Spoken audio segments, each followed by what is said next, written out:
The concept of love.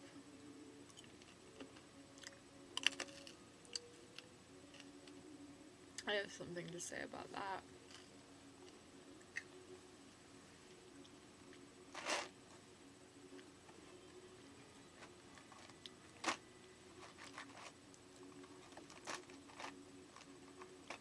Everybody needs some form of love, obviously.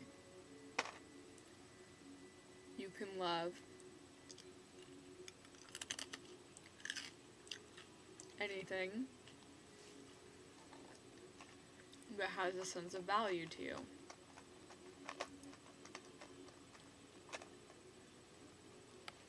You can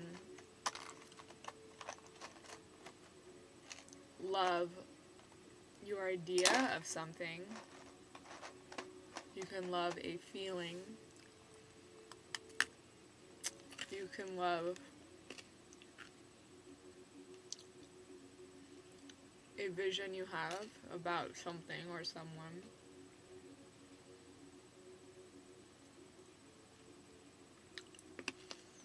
There's intimacy, forms of love. There's sacrificing types of love. There's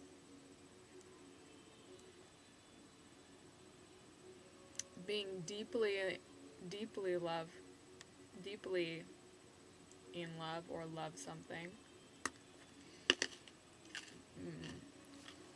You can have feelings of love for different things on different levels.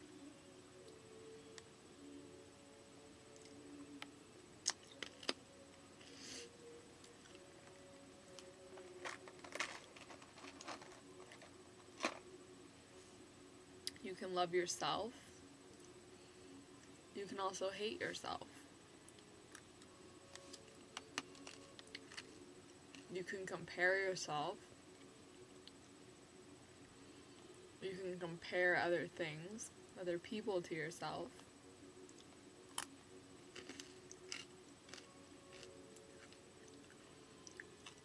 They give you different levels of love.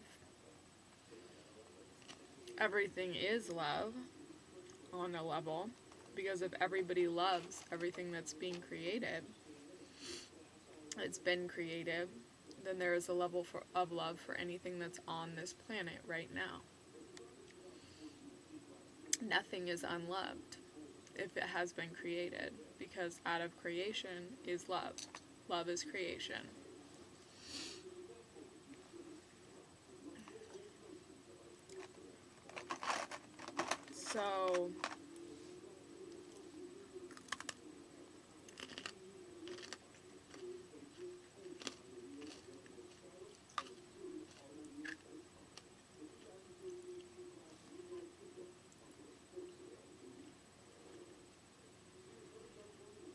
So what love are you looking for? Are you looking for a genuine love, or are you looking for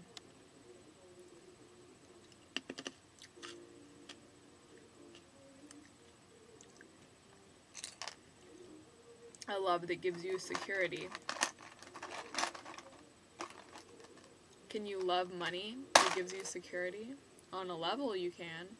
Money is created, therefore it is still love.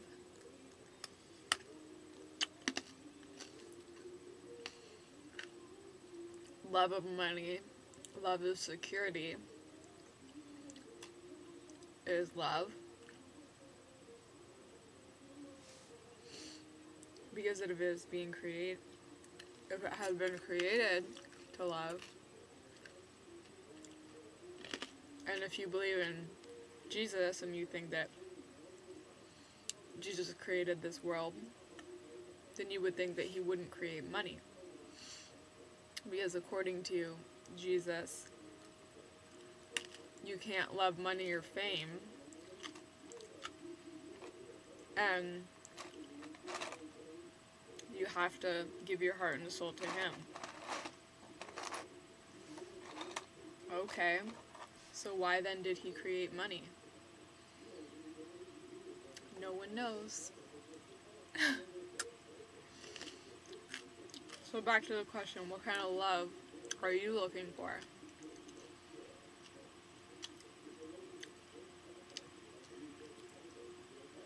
Are you looking for a love that's super light and happy and always positive?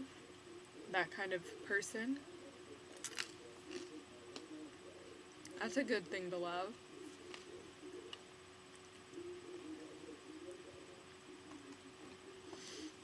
Are you looking for a love that's more deep? Might have some dark nature to it. But you don't want it. You just love it. Because it seems more real to you.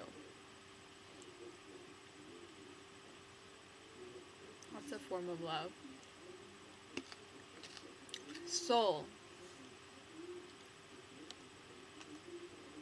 is the greatest love. Love of someone's soul. That's also where hate comes in.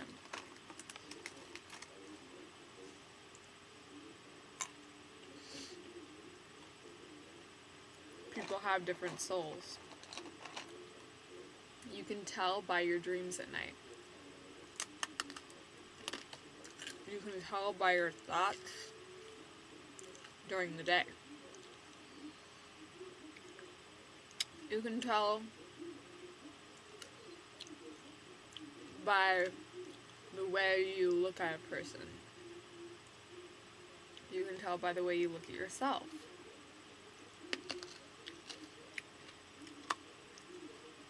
When you look at yourself, do you love it? Do you hate it?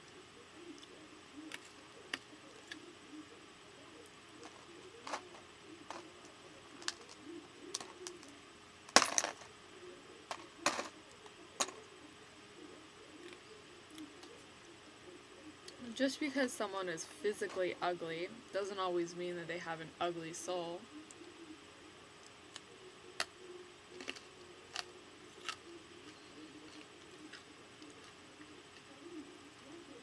Just because someone is attractive doesn't mean they have a beautiful soul.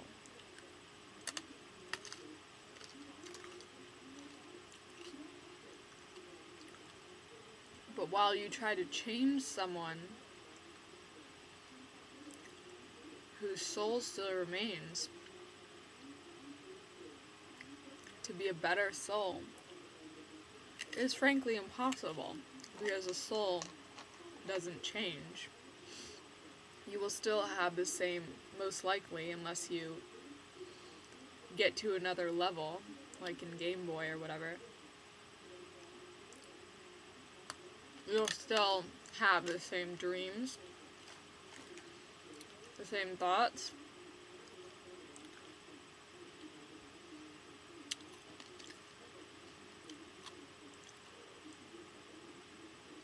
and the same motivations regarding those thoughts and dreams.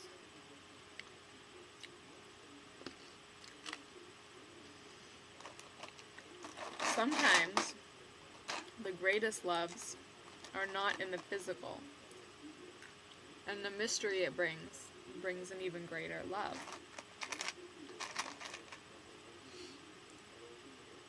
There is more love in mystery than there is in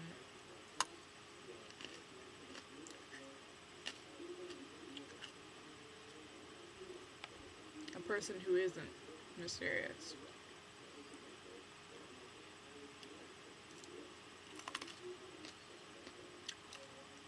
There is more love in the etheric quality of a more spiritual love than there is in a physical quality and a less spiritual love. Of course, still things can change.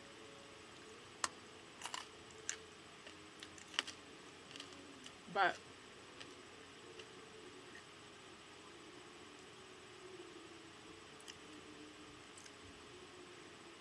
whether you want to deny it or not, the greatest loves are the ones on the highest levels.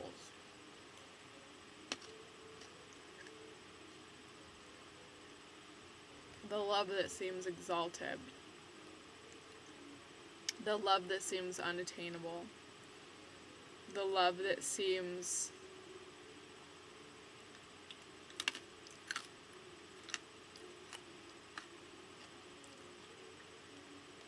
to have this etheric quality about it.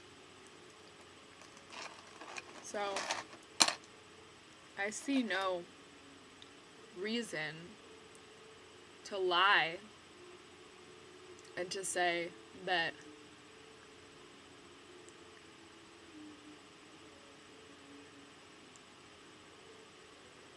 you can love someone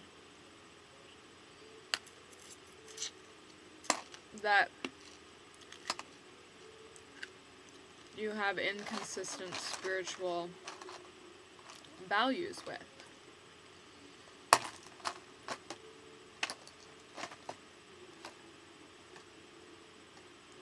And that's the funny thing about life, is the irony of it all. The irony of what love really means to different people.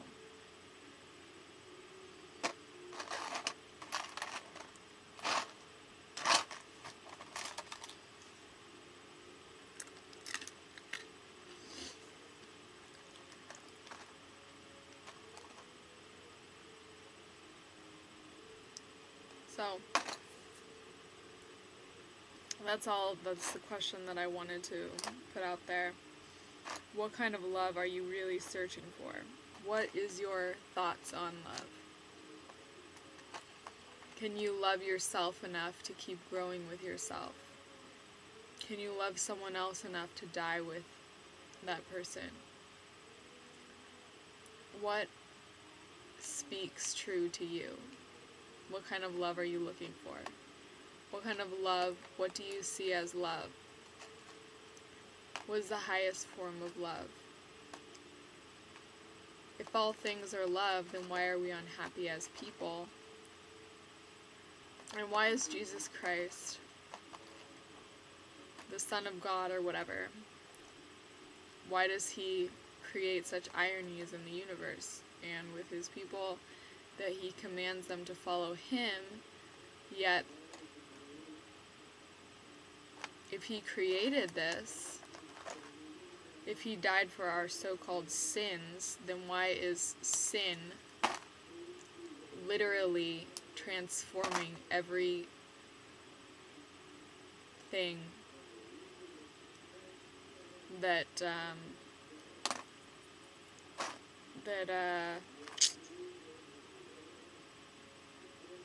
brings us closer to what we think as love?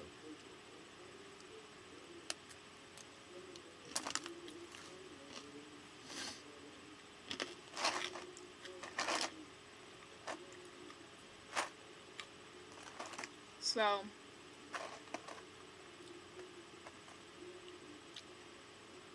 certainly I don't really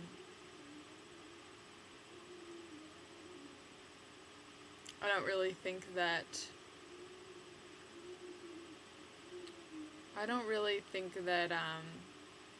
the highest forms of love are physical, and that's why I try to attain them, because I believe that there might be something greater than the physical, and it's worth every effort to figure that out for yourself. And since we're all on different frequencies, since we're all on different paths, we all look different, we sound different, we act different, there's no boundaries to how far we can take this state of consciousness. And certainly if the risk isn't as great as the reward, you should go back to your previous relationships and get out of this state of celibacy, God worshipping. And if it isn't faith enough for you, then go back to, you know, the guy who, you know, isn't a dream come true, isn't your definition of what love really is and means, but acts as a catalyst to positivity, and if not only that, then just as a source of comfort, like comfort food, that can be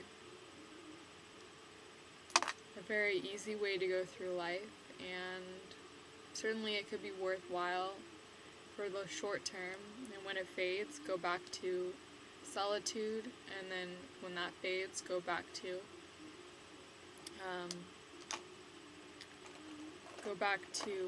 when you're back in solitude and celibacy, when that fades, go back to, you know, the only person that's ever helped you out in life, which is normally the person who loves you, whether you love them or not. And that's what I aim to do. Of course, I don't see that as the greatest love, but I see it as a source of love and ultimately a positive rule to live by, whether it's short-term or long-term. And that's all I have to say. What's your definition of love? What kind of love are you looking for? What kind of love do you think is going to happen, especially in the afterlife? I think about that all the time. If your dreams reflect sort of your afterlife, if you're having dreams about people who you genuinely love, that are positive dreams, that are loving dreams, then perhaps that has something to do with your afterlife. Perhaps that has something to do with your path and your love. If it's worth waiting for to the afterlife, why be afraid of anything? That's my outlook on life. Why be afraid of anything if you believe so deeply that there is an afterlife and that your dreams aren't just some kind of weird vision that magically appears in your head. They're actual, real, parts of your soul that you can only connect to in a state of pretty much almost death when you're sleeping. Think about it. You're almost dead when you're sleeping, yet you're having amazingly creative, beautiful, and emotional and spiritual dreams about people who maybe in reality you don't even know. Sometimes you have dreams about people who you don't even know in reality, and they suddenly pop up in your dream at night, and you're like, and it was a positive, loving dream, and you're like, wow, I have good ties with this person in the reality.